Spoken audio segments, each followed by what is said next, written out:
Okay, so let's start our new topic, that is rheumatoid arthritis.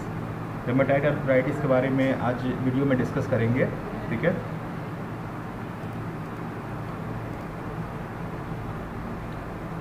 तो जैसा कि आप लोग को पहले पता है कि rheumatoid arthritis जो है वो एक क्या होता है, एक तरह का ऑटो इम्यून डिजीज़ होता है, ठीक है। ऑटो इम्यून डिजीज़ जिसमें क्या होता है कि हमारा ही इम्यून सिस्टम जो होता है हमारे बॉडी के ऊपर अटैक कर देता है और फिर डिफॉर्मिटीज़ वगैरह करता है। तो आज हमको पढ़ना है rheumatoid arthritis के बारे में। तो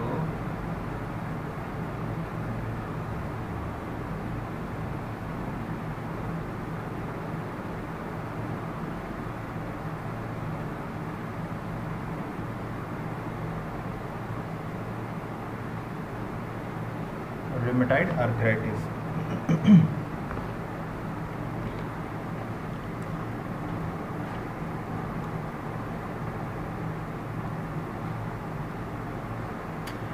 ठीक है। तो rheumatoid arthritis जो हमारे बोन का डिजीज़ होता है, बेसिकली हमारे बोन्स वगैरह के अंदर, जॉइंट्स वगैरह के अंदर क्या होता है, जो आर्टिकुलर कार्टिलेज होते हैं उनके अंदर क्या होता है, डिफॉर्मिटीज़ की वजह से हमको पेन वगैरह होता है। तो ये जो rheumatoid arthritis होता है ये बेसिकली हमारे मसल्स और हमारे स्केलेटल सिस्टम से लिंक्ड होता है। तो इसको हम लोग लिख सकते हैं related to muscles and skeletal system.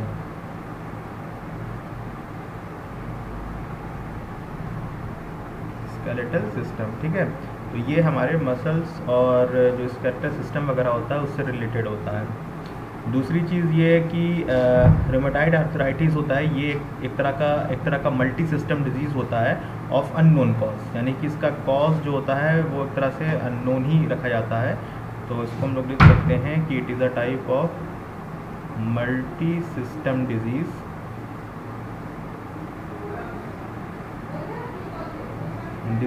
Of unknown cause.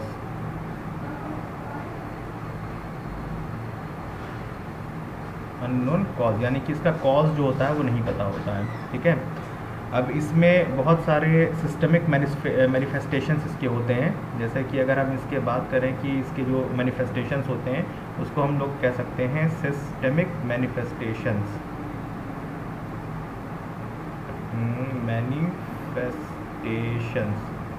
ठीक है। जो सिस्टमिक मैनिफेस्टेशंस इसके अंदर होते हैं, मतलब कि जो मतलब कि इसके एक तरह से चेंजेस वगैरह दिखाई देते हैं, उसके अंदर कई हो सकते हैं। कई जैसे कि हीमोलॉजिक भी हो सकता है, ठीक है। हीमोलॉजिक भी हो सकता है यानी कि हमारे ब्लड रिलेटेड हो सकता है। पल्मोनरी भी हो सकता है, ठीक है। पल्मोनरी भी हो सकता है ये। इसके अलावा ये न्यूरोलॉजिकल भी हो सकता है, न्यूरोलॉजिकल भी हो सकता है। न्यूरोलॉजिकल के अलावा ये क्या होता है, कार्डियोवास्कुलर भी हो सकता है। कार्डियोवास्कुलर, ये सारे जो मतलब कि हीमोलॉजिक और पल्मोनरी बताया, इन सब के अंदर क्या होती है कि इसकी वजह से, मतलब कि rheumatoid arthritis की वजह से इन सब के अंदर क्या हो सकती हैं, एबनॉर्मलिटीज़ हो सकती हैं। क्या हो सकती हैं, एबनॉर्मलिटीज़ होती हैं इन सब के अंदर, ठीक है। अब इसमें क्या होता है कि अब इसके अंदर जैसे थोड़ा सा आगे हम लोग बढ़ते हैं, तो जैसे कि अगर हम लोग बोलते हैं कि मतलब कि इसको मतलब rheumatoid arthritis को अगर हम लोग स्प्लिट करते हैं, तो जैसे हमने बताया रिमोटाइड, तो रिमोटाइड मतलब तो हो गया कि ये रिलेटेड होता है हमारे मसल्स और स्केलेटल सिस्टम से, ठीक है। आर्थराइटिस को हम लोग दो पार्ट में डिवाइड कर सकते हैं, एक आर्थर और एक आइटिस।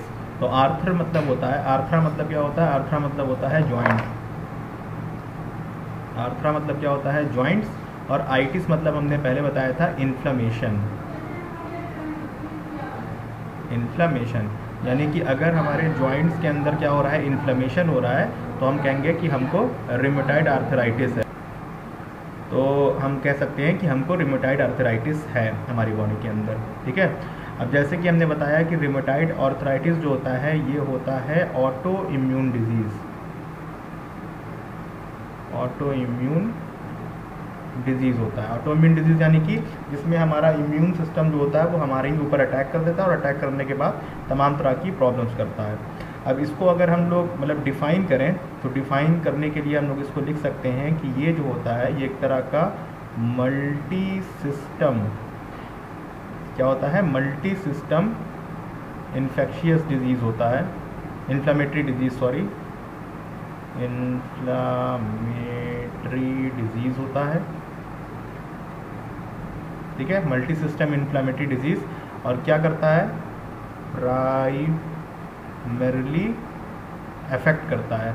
अफेक्ट किस चीज़ को करता है, ये किस चीज़ को अफेक्ट करता है, ये अफेक्ट करता है साइनोवियम को। इसको अफेक्ट करता है साइनोवियम, साइनोवियम को ये अफेक्ट करता है। साइनोवियम क्या होता है कि ये हमारे जॉइंट्स के अंदर सॉफ्ट टिश्यूज़ होते हैं, सॉफ्ट टिश्यूज़ होते हैं जिनके अंदर साइनोवियल फ्लूइड फिल होता है, साइनोवियल फ्लूइड इसके अंदर क्या होता है, फिल होता है सॉफ्ट टिश्यूज़ के अंदर। तो ये क्या करते हैं, इसी को अफेक्ट करते हैं। और इसके अलावा और जो साइनोवियम मतलब टिश्यूज़ के एडजेसेंट जो टिश्यूज़ होते हैं, मतलब कि आसपास के जो टिश्यूज़ होते हैं उनको भी अफेक्ट करते हैं। यानी कह सकते हैं हम मल्टी सिस्टम इन्फ्लेमेटरी डिजीज़ ये क्या करते हैं, primarily affect synovium and tissues adjacent to साइनोवियम।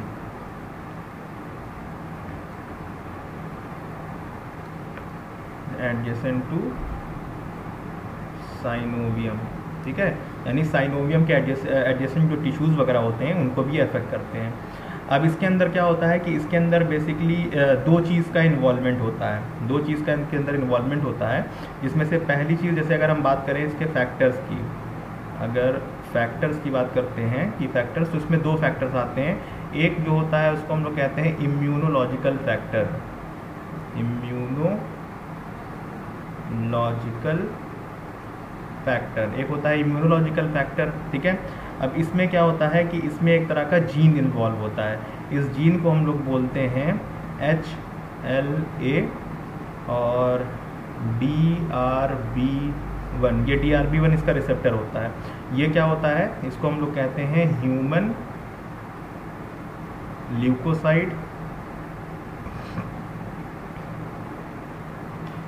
Leukocyte antigen gene, ठीक है, ये होता है ह्यूमन ल्यूकोसाइड एंटीजन जीन, और ये DRB1 इसका रिसेप्टर होता है। और ये जो होता है, ये जो जीन होता है, ये कहाँ प्रेजेंट होता है, ये प्रेजेंट होता है क्रोमोसोम नंबर 6 में। क्रोमोसोम नंबर 6 में ये जीन प्रेजेंट होता है, जो कि इसका एक तरह से कारण बनता है। दूसरा जो कारण होता है, मतलब फैक्टर्स हम लोग कह सकते हैं अदर फैक्टर्स में आता है आपका मेनोपॉज, यानी कि अगर किसी फीमेल की मेंस्ट्रुएशन साइकिल जो है वो एकदम ही टर्मिनेट हो गई है, प्रेगनेंसी के केस में, ठीक है, प्रेगनेंसी के केस में भी ऐसा हो जाता है। अगर हम लोग ओरल कॉन्ट्रासेप्टिव्स वगैरह ले रहे हैं, ठीक है, तो ओरल कॉन्ट्रासेप्टिव्स की वजह से भी हो जाता है, ठीक है। स्मोकिंग की वजह से भी होता है रिमेटॉइड आर्थराइटिस, स्मोकिंग की वजह से होता है। इसके अलावा हमारे जो गट होता है, हमारा जो मतलब पेट वाला हिस्सा है, उसका जो गट के जो बैक्टीरिया होते हैं, बैक्टीरिया, ये भी क्या करते हैं, रिमेटॉइड आर्थराइटिस वगैरह जो है वो कॉज करते हैं, ठीक है। तो ये एक तरह से इंट्रोडक्शन हो गया रिमेटॉइड आर्थराइटिस का। अब हम लोग थोड़ा सा फर्दर आगे मूव करते हैं, ठीक है, आगे मूव करते हैं और हम लोग देखते हैं इसका मतलब कि जैसे सपोज करो यहाँ पे हम बनाते हैं एक, ये है आपका, यहाँ पे एक हम जॉइंट बना रहे हैं, ठीक है, ये सपोज करो ये आपका जॉइंट हो गया, ये दोनों ऊपर पार्ट वाले जो हैं ये इसके बोन है, ठीक है। अब इसका कलर थोड़ा चेंज कर लिया जाता है ताकि डिफ्रेंशिएट करने आसानी हो। अब यहाँ पे एक स्ट्रक्चर इस तरह से होता है और यहाँ पे एक स्ट्रक्चर जो है ये इस तरह से होता है, ठीक है।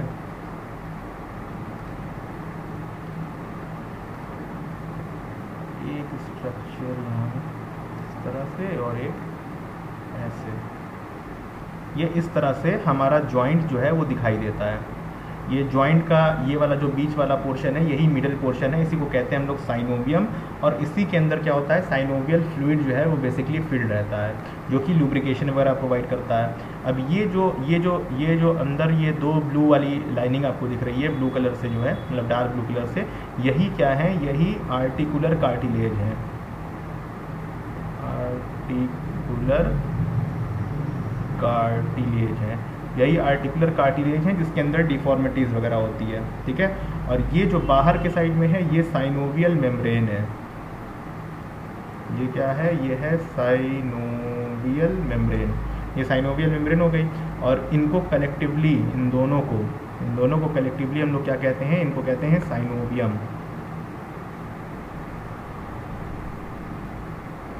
इनको हम लोग कलेक्टिवली क्या बोलते हैं, साइनोवियम कहते हैं, ठीक है।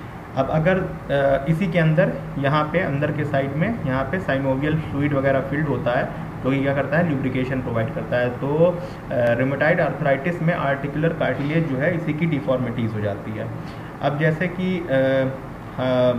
जो रूमेटॉइड आर्थराइटिस जब होता है हमारे बॉडी के अंदर, तो इसका हम लोग एक बार वो देखते हैं कि इसका एटियोलॉजी मतलब कि क्या होती है, कि कैसे ये होता है, ठीक है। तो अगर हम लोग इसकी एटियोलॉजी के बारे में बात करते हैं, तो एटियोलॉजी में क्या होता है कि हमारे बॉडी के अंदर इसके मतलब कि जब रूमेटॉइड आर्थराइटिस होता है तो इसके अंदर हमारे बॉडी के अंदर डिफरेंट तरह के प्रोटीन्स होते हैं, उनका क्या होता है, मॉडिफिकेशंस हो जाता है। भाई प्रोटीन हर जगह पाए जाते हैं, तो प्रोटीन जो होता है उनका मॉडिफिकेशन हो जाता है, यानी कि एक तरह का प्रोटीन जो है वो कन्वर्ट हो जाता है दूसरे तरह के प्रोटीन में। तो एटियोलॉजी में क्या होता है, इसके अंदर प्रोटीन मॉडिफिकेशंस होते हैं, मॉडिफिकेशंस, ठीक है। इसमें प्रोटीन का मॉडिफिकेशंस होता है, प्रोटीन मॉडिफिकेशंस होता है, ठीक है। इसके साथ साथ इसके अंदर और क्या होता है, प्रोटीन मॉडिफिकेशन होता है। ये प्रोटीन मॉडिफिकेशन ये कहाँ पे होगा, इन मतलब कि साइनोवियम में। जो साइनोवियम होता है, साइनोवियम के अंदर प्रोटीन का मॉडिफिकेशन होता है। अब बेसिकली यहाँ पे दो तरह के प्रोटीन्स होते हैं, एक होता है कोलेजन और एक होता है आपका वाइमेंटिन। दो तरह के प्रोटीन होते हैं, एक होता है कोलेजन और एक होता है वाइमेंटिन। इन्हीं का क्या होता है, इन्हीं का चेंजेस होता है। तो अब क्या है कि ये साइनोवियम के अंदर प्रेजेंट है, ठीक है। अब इसमें क्या होता है कि इसके अंदर एक और मतलब कि वो होता है, मतलब कंपोनेंट कहा जाए, जिसको हम लोग कहते हैं आर्जिनिन। आर्जिनिन होता है। ये आर्जिनिन क्या होता है, ये नॉर्मली हमारे बॉडी के अंदर प्रेजेंट होता है, लेकिन जब रूमेटॉइड आर्थराइटिस की कंडीशन होती है तो क्या होता है कि ये आर्जिनिन जो है ये कन्वर्ट हो जाता है सिट्रुलिन में। सिट्रुलिन, अब ये सिट्रुलिन जो होता है ये एक नए तरह का क्या होता है, अमाइनो एसिड होता है। सिट्रुलिन जो है एक नया अमाइनो एसिड होता है। तो नॉर्मली तो आर्जिनिन होता है, लेकिन क्या होता है इस तरह की कंडीशन के अंदर प्रोटीन, ये जो कोलेजन और वाइमेंटिन जो प्रोटीन है इसी के अंदर ये आर्जिनिन होता है। तो ये क्या होता है, ये कन्वर्ट हो जाता है सिट्रुलिन में। सिट्रुलिन क्या होता है, एक तरह का नया अमाइनो एसिड होता है। अब ये सिट्रुलिन क्या करता है कि ये हमारे इम्यून सेल्स जो होते हैं उनको एक्टिवेट करता है। यानी कि ये सिट्रुलिन जो है ये क्या करेगा, ये जो हमारे बॉडी के इम्यून सेल्स होते हैं, ठीक है, तमाम तरह के इम्यून सेल्स होते हैं, जैसे कि आपके मैक्रोफेजेस हो गए या फिर डेंड्राइटिक सेल्स हो गए। कौन कौन से होते हैं, मैक्रोफेजेस, ठीक है, और डेंड्राइटिक सेल्स।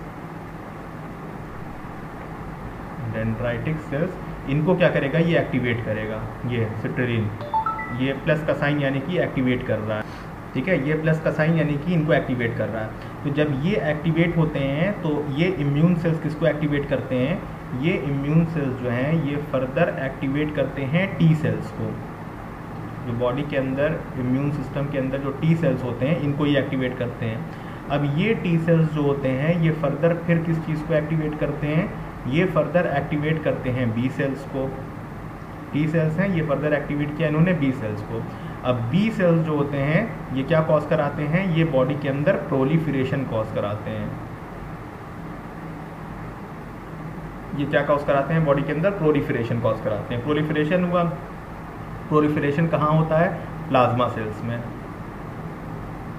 जो हमारे बॉडी में प्लाज्मा सेल्स होते हैं वहाँ पे क्या होता है? इनका प्रोलिफरेशन होता है।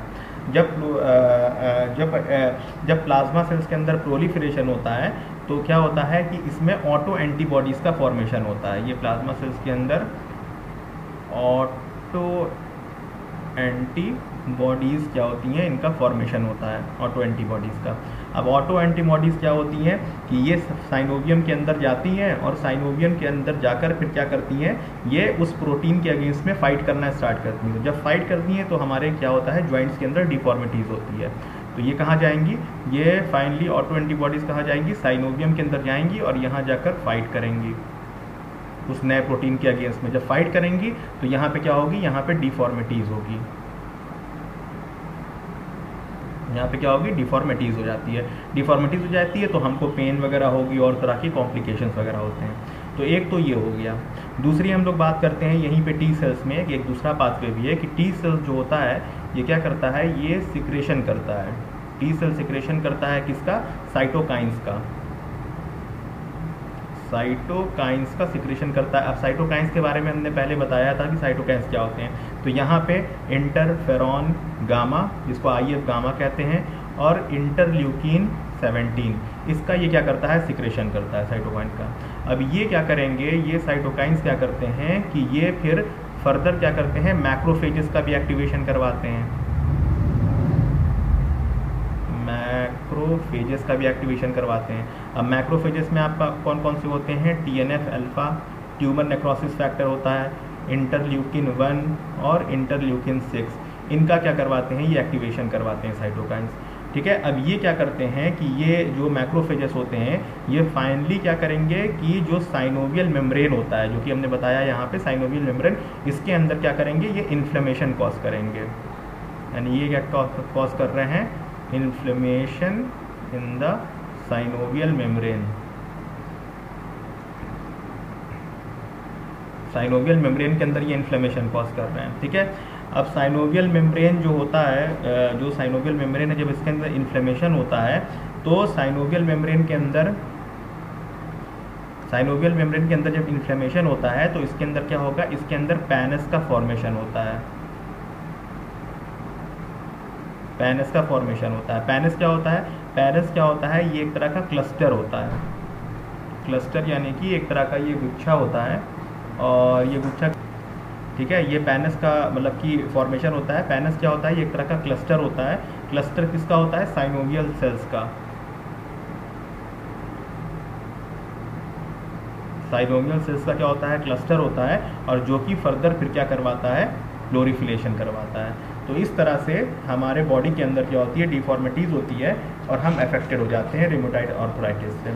अब क्या होता है कि जब हमारे बॉडीज़ के, जैसे हमने बताया था कि जब भी हमारे बॉडी के अंदर इन्फेक्शन होता है तो हमारे बॉडी के अंदर क्या होता है? हमारे बॉडी के अंदर एंटीबॉडीज़ का फॉर्मेशन होता है। तो रिमोटाइड आर्थराइटिस के अंदर भी हमारे बॉडीज़ के अंदर एंटीबॉडीज़ का फॉर्मेशन होगा। तो वो कौन कौन सी एंटीबॉडीज़ हैं जिनका फॉर्मेशन होगा? 2 तरह की एंटीबॉडीज़ का हमारे मतलब कि बॉडी के अंदर फॉर्मेशन होता है। तो कौन कौन सी एंटीबॉडीज़ हैं? एंटीबॉडीज़ फॉर्मेशन,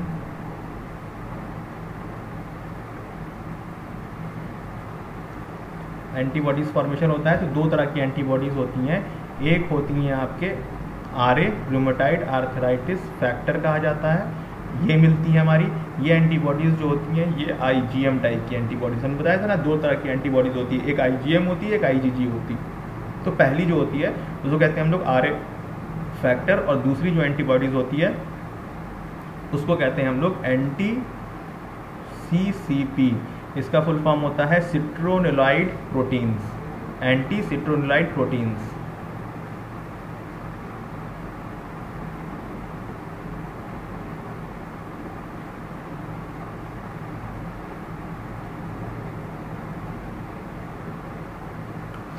इन दोनों एंटीबॉडीज़ का क्या होता है? फॉर्मेशन होता है बॉडी के अंदर।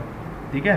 तो इन बॉडीज़ के डिटेक्शन से, एंटीबॉडीज़ के डिटेक्शन से हम ये कह सकते हैं कि हमारे बॉडी के अंदर रिमोटाइड आर्थराइटिस की कंडीशन जो है वो है, जिसकी वजह से इन एंटीबॉडीज़ का क्या हो रहा है? हमारे बॉडी के अंदर फॉर्मेशन हो रहा है। तो ये हो गया। अब अगर हम लोग इसके अंदर डिस्कस करते हैं इसके क्लिनिकल फीचर्स के बारे में, इसके क्लिनिकल फीचर्स के बारे में डिस्कस करते हैं। सेकेंड, ठीक है, इसके क्लिनिकल फीचर्स के बारे में बात करते हैं। तो इसमें क्या होता है, दो तरह के क्लिनिकल फीचर आते हैं, दो तरह के आते हैं। पहला जो होता है उसको हम लोग कहते हैं जिसके अंदर जॉइंट्स का इन्वॉल्वमेंट होता है, इन्वॉल्वमेंट ऑफ जॉइंट्स। पहला जो है उसके अंदर जॉइंट्स का क्या होता है, इन्वॉल्वमेंट होता है। अब ये जो होता है ये मतलब कि मोस्ट कॉमन कहाँ पे होता है, अगर जॉइंट्स का इन्वॉल्वमेंट है तो ये मोस्ट कॉमन इन्वॉल्वमेंट जो होता है ये होता है हमारे स्मॉल जॉइंट्स में। स्मॉल जॉइंट्स यानी कि जैसे कि हाथ वगैरह की ये उंगलियां के बीच बीच में जो आपके कार्पल्स वगैरह हैं, इनके बीच के जो जॉइंट्स वगैरह हैं, यहाँ पे रिस्ट में हैं, ये रिस्ट वगैरह के अंदर जो भी छोटे छोटे जॉइंट्स होते हैं वहाँ का इनका इन्वॉल्वमेंट होता है। अब स्मॉल जॉइंट्स के अंदर कौन कौन से जॉइंट्स आते हैं, तो स्मॉल जॉइंट्स के अंदर जो पहला जॉइंट्स जो इन्वॉल्व होता है उसको हम लोग कहते हैं MCP, इसे कहते हैं MCP। इसका फुल फॉर्म होता है मेटाकार्पोफैलेंजियल जॉइंट, मेटाकार्पोफैलेंजियल जॉइंट। तो ये होता है मेटाकार्पोफैलेंजियल जॉइंट। सेकेंड जो जॉइंट इसके अंदर इन्वॉल्व होता है उसको कहते हैं PIP, इसको हम लोग कहते हैं प्रॉक्सिमल इंटरफैलेंजियल जॉइंट, प्रॉक्सिमल इंटरफैलेंजियल जॉइंट्स, ठीक है। फिर थर्ड जो आपका आता है वो आता है MTP। MTP stands for metatarsophalangeal joint, metatarsophalangeal joints. तो ये सारे तीनों जो जॉइंट हैं ये हमारे बॉडी के अंदर स्मॉल जॉइंट्स होते हैं जिनके अंदर ये मतलब कि इन्वॉल्वमेंट होता है इसका, रूमेटॉइड आर्थराइटिस का। इसके अलावा क्या होता है, जो जॉइंट हमारा होगा उस जॉइंट के अंदर और क्या क्या चीज़ होती है, हमारे जॉइंट के अंदर कुछ मैनिफेस्टेशन होते हैं, जैसे कि क्या होता है, पेन होगी, दर्द होती है, स्वेलिंग हो जाती है, स्वेलिंग यानी कि इन्फ्लेमेशन हो जाएगा, और कड़े कड़े हो जाते हैं यानी कि स्टिफनेस हो जाती है। तो ये सारी चीज़ें जॉइंट के अंदर होती हैं। इनके अलावा बॉडी के अंदर कुछ स्पेशल डिफॉर्मिटीज़ भी होती हैं, मतलब ये तो जॉइंट्स की हो गई। अगर हम लोग बात करते हैं स्पेशल डिफॉर्मिटीज़ की,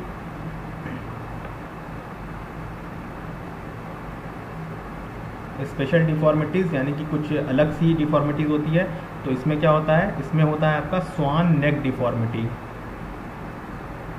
स्वान नेक डिफॉर्मिटी, स्वान नेक डिफॉर्मिटी होती है, ठीक है।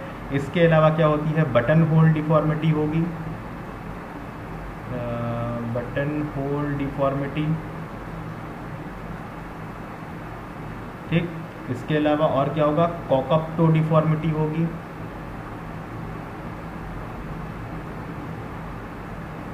डिफॉर्मिटी होगी, ठीक है। और एक और होती है जिसको हम लोग कहते हैं अल्नार डेविएशन,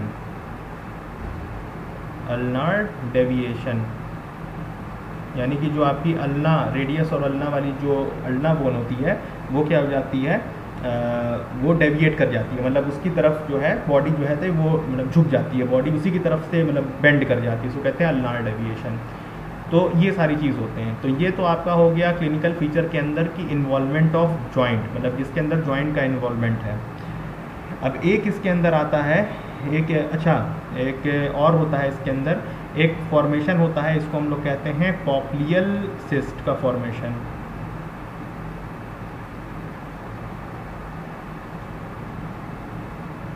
सिस्ट फॉर्मेशन हो जाता है,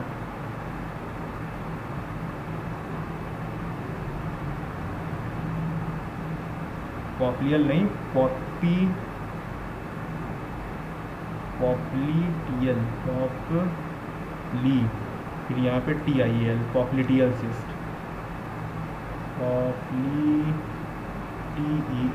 पॉप्लीटियल सिस्ट का फॉर्मेशन हो जाता है, और इसको हम लोग कहते हैं बेकर सिस्ट भी।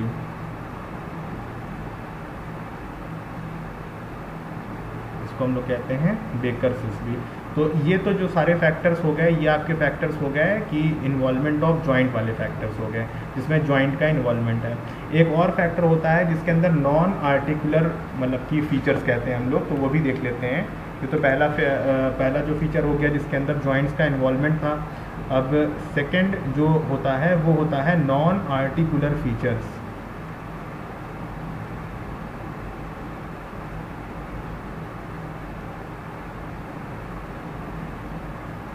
नॉन आर्टिकुलर फीचर्स जो कि आर्टिकुलर मतलब कि जॉइंट से नहीं रिलेटेड होता है। तो इसके अंदर हमारे ब्लड के ऊपर इफेक्ट पड़ता है।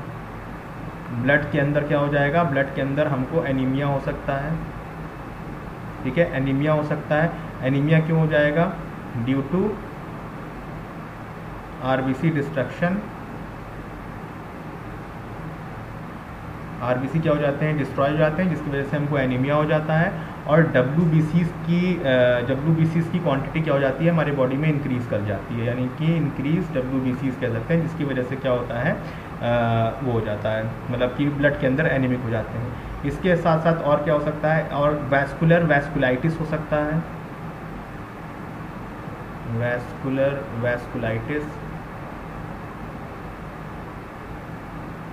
वैस्कुलाइटिस यानी कि जो वेसल्स होती हैं उनका इन्फ्लेमेशन हो जाता है। और बेसिकली किसका इन्फ्लेमेशन होता है, स्मॉल आर्टरीज का। जो हमारे बॉडी में स्मॉल आर्टरीज होती हैं उनका इसके अंदर इन्फ्लेमेशन हो जाता है। अगर हम लोग मतलब हार्ट की बात करते हैं, यानी कार्डियक की बात करते हैं, कार्डियक से रिलेटेड क्या होता है, तो हमारे बॉडी के अंदर कार्डियाटिस हो सकता है,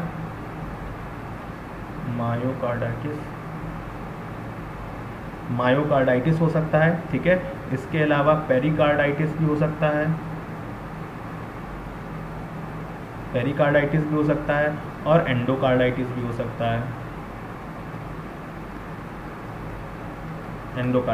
सकता है, ये हो सकता है, ठीक है। इसके अलावा अगर हम लोग अपने रेस्पिरेटरी सिस्टम की बात करते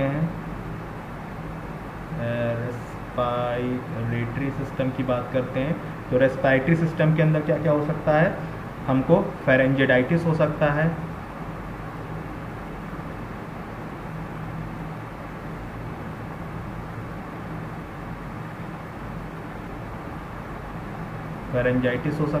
ठीक है। इसके अलावा लैरिंजाइटिस हो सकता है, यानी हमारी फेरिंग्स जो है उनके अंदर इन्फ्लेमेशन होता है, लैरिंग्स के अंदर उनके अंदर भी इन्फ्लेमेशन होता है, और प्लूराइटिस भी हो सकता है।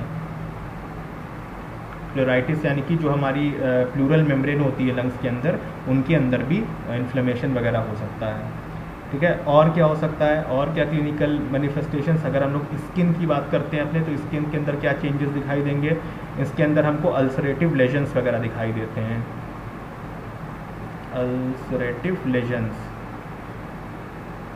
इसमें अल्सरेटिव लेजन्स वगैरह हमको दिखाई देंगे, ठीक है। आँखों के बारे में बात करते हैं, आइज़ के बारे में, तो आँख में क्या होता है, आई के अंदर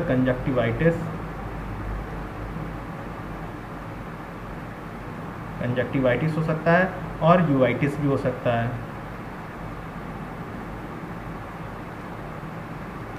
यूवाइटिस के बारे में हमने पहले बताया था, ठीक है, तो ये हो सकता है। और इसके साथ साथ क्या होता है, रिउमेटॉइड नोड्यूल्स का भी फॉर्मेशन होता है,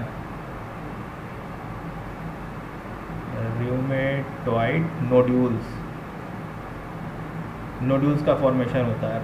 अब ये रिउमेटॉइड नोड्यूल्स जो होती हैं वो कैसे दिखाई देती हैं, तो इसको हम लोग देख लेते हैं कि रिउमेटॉइड नोड्यूल्स जो होती हैं वो होती कैसे हैं। तो ये सपोज करो ये हो गया,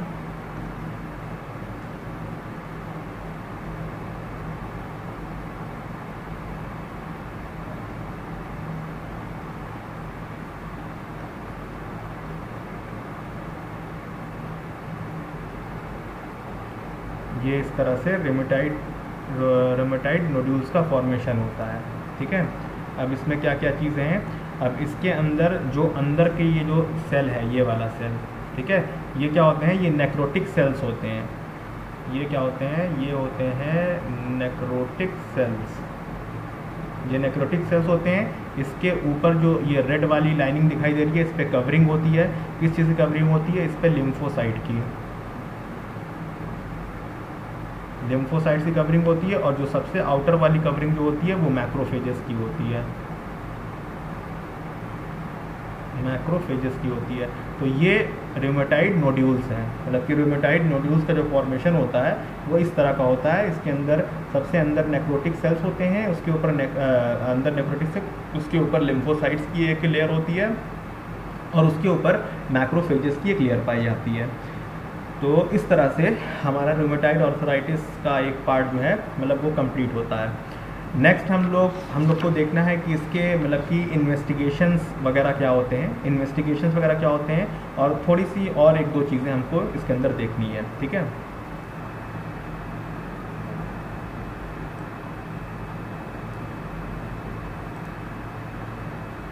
ठीक है।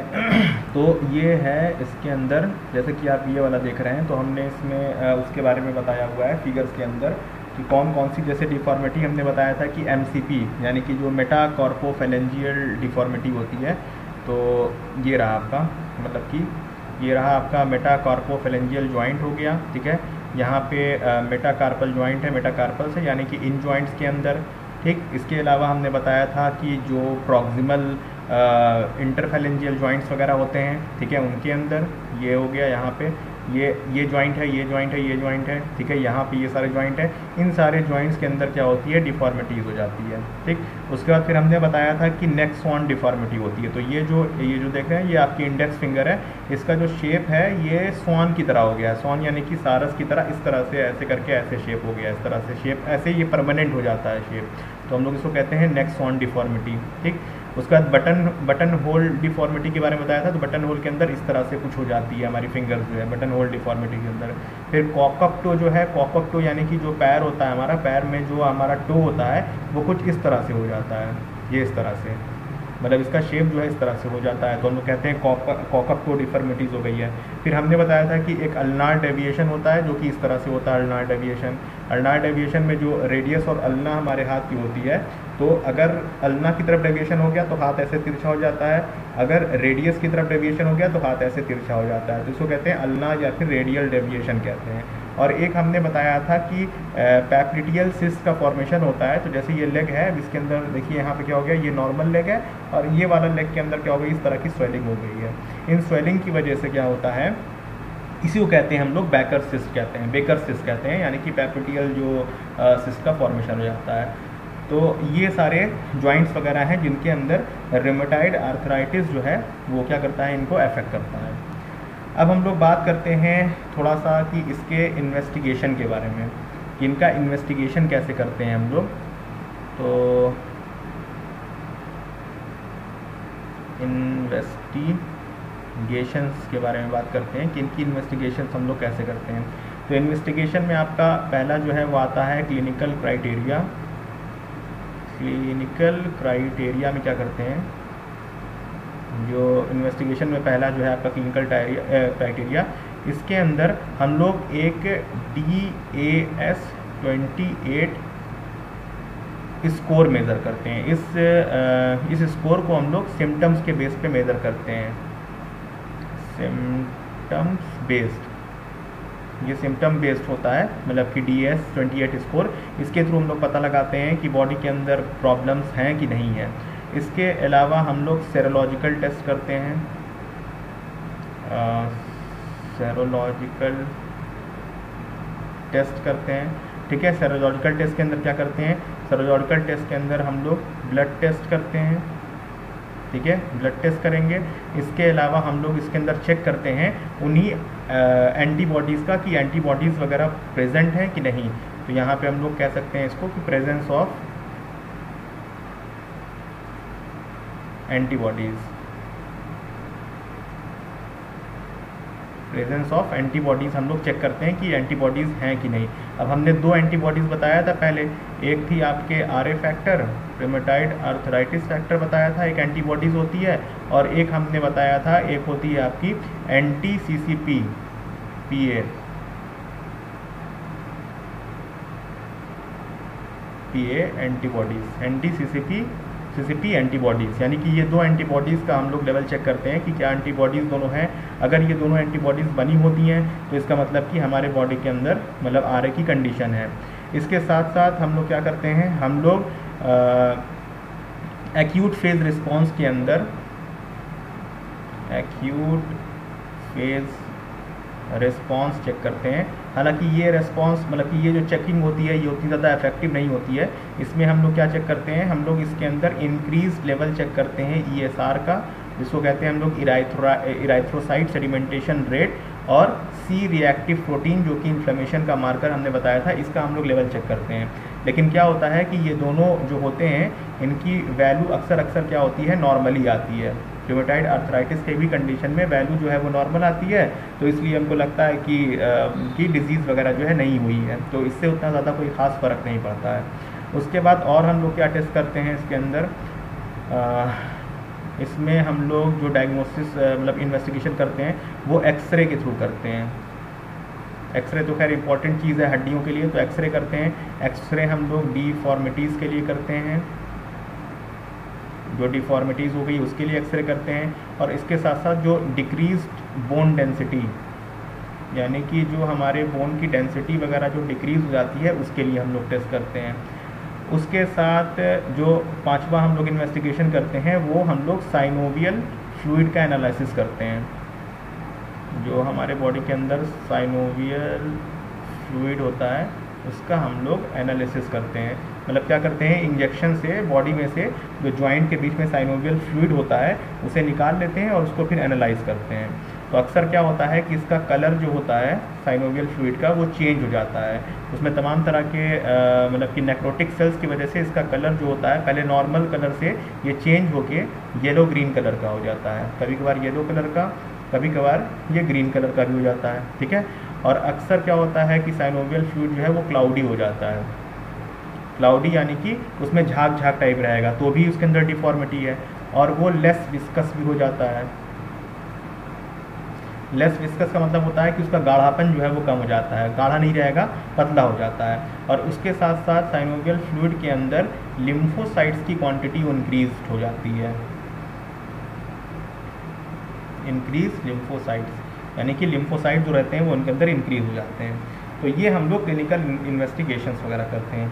अब थोड़ा सा इसके ट्रीटमेंट के बारे में भी देख लेते हैं कि ट्रीटमेंट में हम लोग क्या करते हैं।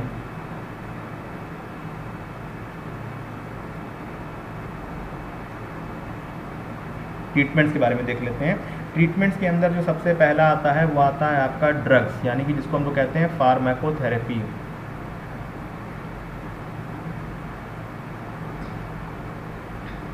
फार्माकोथेरेपी जो आपका ड्रग्स आता है। अब फार्माकोथेरेपी में क्या करते हैं कि इसके अंदर हम लोग इस्तेमाल करते हैं DMARDS, डिमार्ड्स का इसके अंदर हम लोग इस्तेमाल करते हैं। ये कैटेगरी आती है दवा की। अब इसके अंदर कुछ ड्रग आते हैं, जैसे कौन कौन से आते हैं, आपके आते हैं मिथोट्रिक्सेट,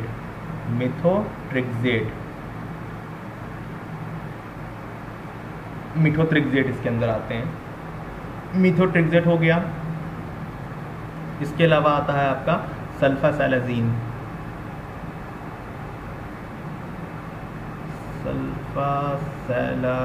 आता है। तो मिथोट्रिक्सेट और सल्फासैलाजीन जो होता है ये क्या होता है, ये हमारे बॉडी के अंदर रिड्यूस करता है क्या, इन्फ्लेमेशन। जो हमारे बॉडी के अंदर इस रूमेटाइड आर्थराइटिस की वजह से इन्फ्लेमेशन होता है ये उसको डिक्रीज करता है। नेक्स्ट जो मतलब कि ये डिमार्ड्स हो गए। नेक्स्ट जो ड्रग होते हैं इनको हम लोग कहते हैं बायोलॉजिक्स, कहते हैं बायोलॉजिक्स। अब इसके अंदर कौन कौन से आते हैं, इसके अंदर आते हैं आपके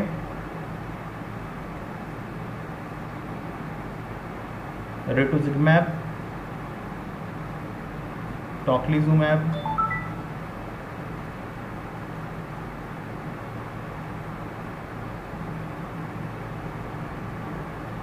रिटुक्सीमैब हो गया, टोकिलीजुमैब हो गया, ठीक है, एबाटासेप्ट,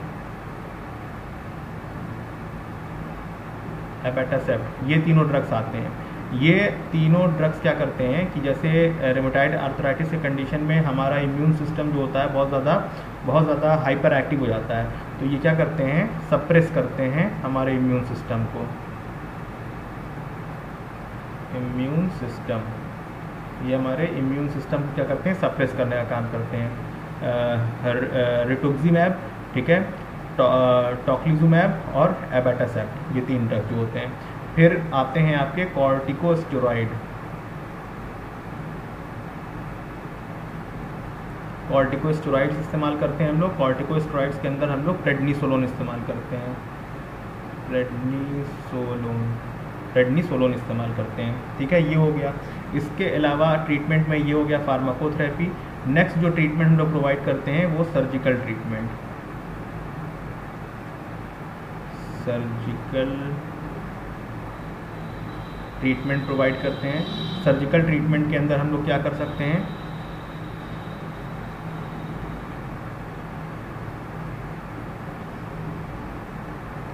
साइनोवेक्टॉमी। जो साइनोवेक्टॉमी यानी कि जो हमारा साइनोवियम है उसका हम लोग मतलब कि इसको या तो चेंज कर दें या उसके अंदर ऑपरेट कर दें। ऑस्टियोटॉमी करते हैं, जो हड्डियां होती हैं उसको काट पीट के सही करते हैं। या फिर आर्थ्रोप्लास्टी करते हैं।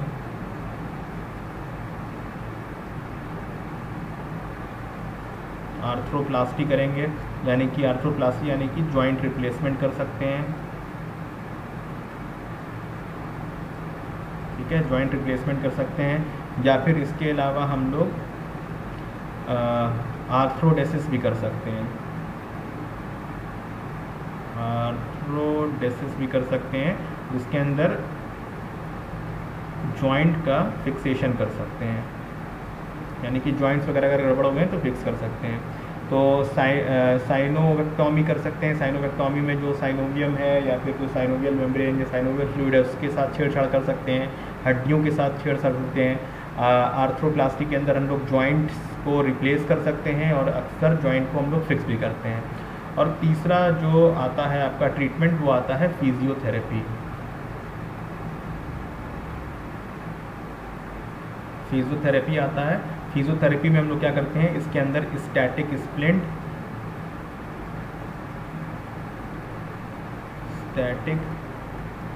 स्प्लिंट्स वगैरह का हम लोग इस्तेमाल कर सकते हैं, ठीक है, इसको हम लोग कहते हैं स्टैटिक स्प्लिंट करेक्शन, इसका हम लोग यूज़ कर सकते हैं, ठीक।